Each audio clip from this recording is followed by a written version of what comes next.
अस्सलाम वालेकुम व्यूअर्स, आज के इस वीडियो में हम सॉफ्टवेयर डेवलपमेंट लाइफ साइकिल को डिस्कस करेंगे। ये सॉफ्टवेयर इंजीनियरिंग का हमारा सेकंड लेक्चर है।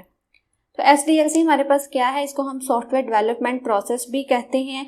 सॉफ्टवेयर ऑर्गेनाइजेशन सॉफ्टवेयर प्रोजेक्ट को डेवलप करने के लिए जिन स्टेप्स को फॉलो करती हैं वो सारा प्रोसेस SDLC कहलाता है।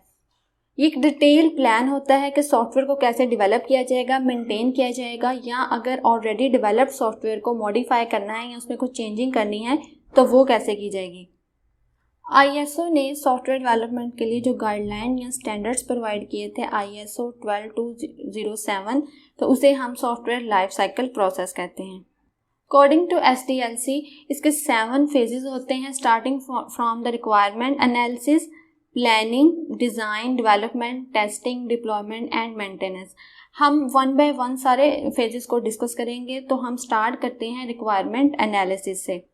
रिक्वायरमेंट एनालिसिस जो है वो फर्स्ट फेज़ है। ये जो टीम है वो क्या करती है, यूज़र्स से या कस्टमर से रिक्वायरमेंट को गैदर करती है। Define and document the software requirement, यानी यूज़र से या कस्टमर से जो रिक्वायरमेंट गैदर करती है उसकी एक डॉक्यूमेंट बना लेती है जिसमें डिटेल से सारी रिक्वायरमेंट्स जो होती हैं डिफाइन होती है। इसको SRS या सॉफ्टवेयर रिक्वायरमेंट स्पेसिफिकेशन डॉक्यूमेंट भी कहते हैं।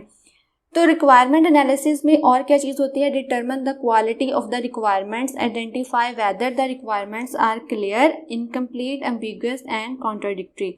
इस फेज़ में इस चीज़ को भी चेक किया जाता है कि जो रिक्वायरमेंट्स हमने गैदर की हैं क्या वो कंप्लीट हैं, वो अनएम्बिगुअस हैं, एम्बिगुअस तो नहीं है। तो ये सारी क्वालिटी जो है रिक्वायरमेंट्स की इस स्टेप में मेजर की जाती है। इसके बाद जब हमारी रिक्वायरमेंट्स फुली जो है वो गैदर हो जाती हैं तो देन नेक्स्ट फेज़ आता है प्लानिंग का। प्लानिंग में क्या करते हैं जी, फिजिबिलिटी स्टडी करते हैं in term of cost, time and quality, यानी कि पूरे प्रोजेक्ट का जो प्रोजेक्ट बनाना है उसका स्कोप डिफाइन किया जाता है।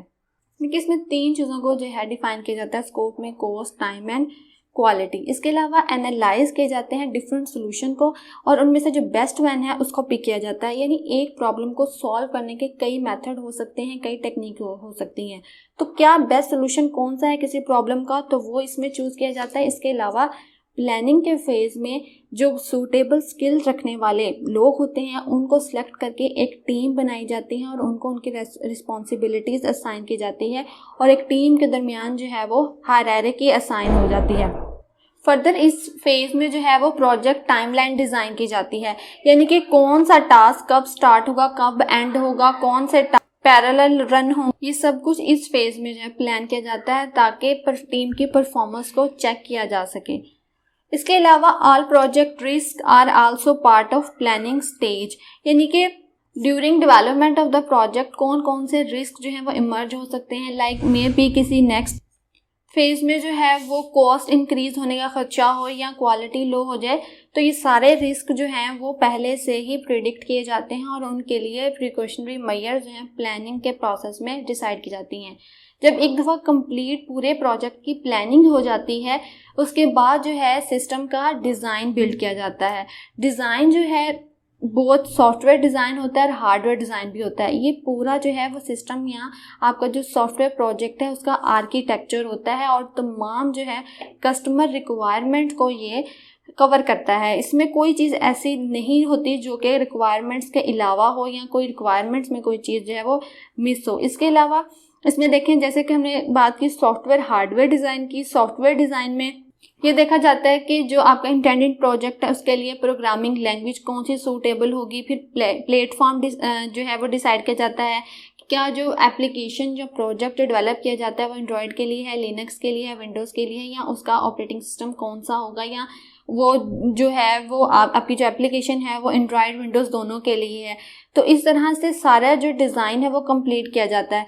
इसके अलावा कुछ हार्डवेयर, अगर आपका सिस्टम हार्डवेयर जो स्पेसिफिकेशन है वो इन्वॉल्व है तो कम्युनिकेशन चैनल जो है एप्लीकेशन के लिए वो डिसाइड किया जाता है। डिज़ाइन की अगर मैं आपको एग्जांपल दूं तो इस फेज़ में लाइक अगर एक अगर आप एक जो है वो मैसेजिंग ऐप डेवलप करना चाह रहे हैं तो उसमें क्या चीज़ें रिक्वायरमेंट हो सकती हैं कि डिज़ाइन में ये देखें कि कॉल के लिए एक बटन हो, मैसेज के लिए सेंड का बटन हो, फिर टाइपिंग के लिए कीबोर्ड हो। तो इस तरह से पूरा जो है वो डिज़ाइन किया जाता है प्रिपेयर इन डिज़ाइनिंग फेज़। फिर इसके अलावा सिक्योरिटी फीचर्स भी जो हैं वो भी ऐड करने हैं अगर किसी सिस्टम में, तो वो भी सारे इसी में एक कंप्लीट और ऑर्गेनाइज्ड वे में जो है डिटेल डिज़ाइन क्रिएट किया जाता है। इसके बाद जब डिज़ाइन कंप्लीट हो जाता है तो फिर जो सॉफ्टवेयर आपका प्रोजेक्ट है उसकी एक्चुअल डेवलपमेंट या कोडिंग स्टार्ट होती है। फिर सॉफ्टवेयर जो इंजीनियर्स होते हैं वो एक्चुअल प्रोग्राम राइट करते हैं। अब इसमें ये देखें SDLC में जो आपका प्रीवियस फेज़ होगा वो नेक्स्ट फेज़ के लिए एज अ इनपुट वर्क करेगा। अब कोडिंग के लिए जो आपका डिज़ाइन फेज़ है वो जो है एज अ इनपुट वर्क करता है। जो प्रोग्रामर या डेवलपर्स हैं वो डिज़ाइन को सामने रख के एक्चुअल प्रोग्राम जो है वो कोडिंग करते हैं। कोडिंग जो है ना वो सिंगल डेवलपर भी कर सकता है और मल्टीपल या पूरी टीम जो होती है डेवलपर की वो भी करती है बेस्ड ऑन द सिस्टम। अगर तो जो है मोर देन वन या एक टीम कर रही है तो जो डिफरेंट टास्क हैं उनको जो है वो डिवाइड कर लिया जाता है और डिफरेंट पर्सनस को डिफरेंट टास्क असाइन किए जाते हैं। During coding developers encounter bugs and errors, यानी टेस्टिंग भी साथ साथ चलती है। फिर some time consume a lot of time as lengthy code usually makes mistake hard to find.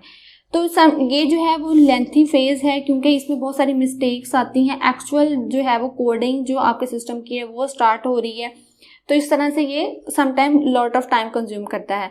Basically जो आपकी कोडिंग है वो डिपेंड करती है डिज़ाइनिंग पे। अगर डिज़ाइन जो है वो ऑर्गेनाइज्ड मैनर में और डिटेल है तो वो फैसिलिटेट करता है डेवलपर्स को। अगर वो इनकम्प्लीट है, एम्बिगुअस है, तो ऑब्वियसली जो है आपका डेवलपमेंट फेज़ जो है वो ज़्यादा टाइम लेगा, ज़्यादा एफर्ट्स रिक्वायर्ड होंगी।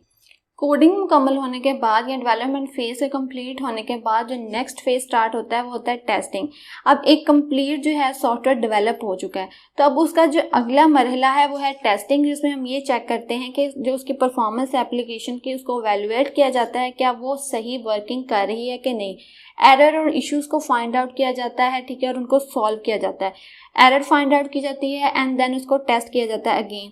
तो टेस्टिंग बेसिकली एक आइटरेटिव मैनर में चलती है कि टेस्ट किया जाता है, एरर्स जो है इमर्ज होती हैं, फिर उनको ट्रैक करके उनको सॉल्व किया जाता है एंड देन अगेन टेस्ट किया जाता है। इसके लिए समटाइम जो है वो वर्चुअल इन्वायरमेंट क्रिएट किया जाता है कि लाइक जो कस्टमर और यूज़र का इन्वायरमेंट होगा वो किस तरह से एप्लीकेशन को कंसीव कर रहा है या देख रहा है, उस तरह का कंप्लीट इन्वायरमेंट इस्टेब्लिश करके जो है वो टेस्टिंग भी की जाती है। अच्छा, ये बात भी है कि जो टेस्टिंग है वो थ्रू आउट द SDLC जो है डेवलपमेंट के बाद या ड्यूरिंग डेवलपमेंट चलती रहती है। ये एक सेपरेट फेज़ नहीं है, ऑल्दो जो एंड पे भी टेस्टिंग होती है बट हर टास्क की जो है वो यूनिट टेस्टिंग भी होती है। ये इटसेल्फ एक डिटेल, इसका हर जो फेज़ है वो एक डिटेल मेथड है या एक आपके डिटेल सब्जेक्ट है। तो हम एक्चुअली इसमें जस्ट ओवरव्यू देख रहे हैं SDLC के फेजेस में कि किस फेज़ में कौन सा वर्क परफॉर्म किया जाता है। क्वालिटी एश्योरेंस इंजीनियर्स होते हैं जो कि टेस्टिंग परफॉर्म करते हैं और testing some time requires a specific environment. जब कंप्लीट टेस्टिंग हो जाती है, आपका सॉफ्टवेयर प्रोजेक्ट जो है डेवलप हो जाता है, तो नेक्स्ट फेज़ आता है डिप्लॉयमेंट, यानी कि आपने जो प्रोडक्ट डेवलप की है उसको आपने हैंड ओवर कर देना है कस्टमर को। अगर तो वो पब्लिकली यूज़ के लिए बनाई गई है तो वो made available to the user. तो इस फेज़ में डिप्लॉयमेंट जो है वो डिफरेंट टाइप की हो सकती है डिपेंड ऑन द एप्लीकेशन कि वो अगर तो वो इट मे बी कम्प्लेक्स और सिंपल। समटाइम क्या होती है कि जो डेवलपमेंट ऑर्गेनाइजेशन होती है वो एप्लीकेशन को अपलोड कर देती है अपनी वेबसाइट पे, जो कि बहुत इजी है ताकि सारे पब्लिक जो है उसको वहाँ से डाउनलोड कर सकते हैं। लेकिन अगर आपने किसी कंपनी के लिए कोई सॉफ्टवेयर प्रोजेक्ट बनाया है तो फिर उसकी डिप्लॉयमेंट मीन इंस्टॉलमेंट। अगर आपने एक नया बनाया है सॉफ्टवेयर उस कंपनी के लिए तो ऑब्वियसली आपको उसकी डाटाबेस भी मेंटेन करनी पड़ेगी। अगर आपने अपग्रेड किया है तो ऑलरेडी जो डाटाबेस है उसको मॉडिफाई करना पड़ेगा। समटाइम ऑर्गेनाइजेशन क्या करती है कि जो सॉफ्टवेयर होता है उसको पोर्शन में डिप्लॉयमेंट करती है ताकि यूज़र जो है वो आहिस्ता आहिस्ता उसको रिकग्नाइज करें कि इसको यूज़ कैसे करना है और फिर फीडबैक दे ताकि जो बाकी रिमेनिंग सॉफ्टवेयर है फिर उसके अकॉर्डिंग उसको डेवलप किया जाए। तो इस स्टेप में जो है वो कंप्लीट यूज़र गाइड होती है। यूज़र के अगर बहुत सारा स्टाफ है, एक बड़ी कंपनी का सॉफ्टवेयर है, तो स्टाफ को जो है गाइड किया जाता है कि सॉफ्टवेयर को यूज़ कैसे करना है। जब एक दफ़ा कंप्लीट डिप्लॉयमेंट हो जाती है तो लास्ट जो स्टेप है SDLC का वो होता है maintenance and operation. Handle user complaints related to bugs and problems. जब यूज़र जो है वो उस एप्लीकेशन को या प्रोजेक्ट को यूज़ करता है तो सम टाइम उसमें कुछ एरर्स या कंप्लेंट्स भी यूज़र की तरफ से होती हैं। तो ऑर्गेनाइजेशन का काम क्या होता है कि उन कंप्लेंट्स को, उन बग्स को हैंडल करना, और सम टाइम जो है यूज़र की रिक्वायरमेंट होती है कि वो सॉफ्टवेयर को अपग्रेड करवाना चाहता है कि ड्यू टू मार्केट रिक्वायरमेंट्स और due to some new technology. तो फिर इस तरह से ये फेज़ जो है वो upgrading the application requirement include हो जाता है, और फिर दोबारा से जो है वो एक नया यही साइकिल रिपीट होता है, requirement analysis and planning and दोबारा से। इसलिए जो SDLC मॉडल है वो move in a cyclic manner. तो इस तरह से जो है वो SDLC वर्क करता है। Thank you so much for your attention. Please subscribe this channel and share my videos. अल्लाह हाफिज़, स्टे ब्लेस्ड।